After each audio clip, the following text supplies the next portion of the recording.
Assalamualaikum, jumpa lagi dengan saya nih guys. Sekarang saya ada di Pantai Sopi Sunset Library. Ini ada di daerah Lok Nga ya. Nah, pantainya bagus sekali nih guys. Pasirnya putih bersih.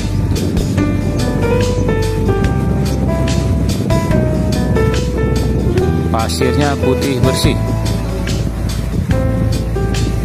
Nanti saya akan turun ke bawah nih guys.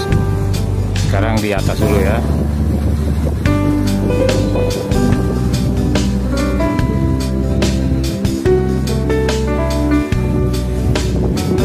Nah, saya ke bawah dulu nih guys.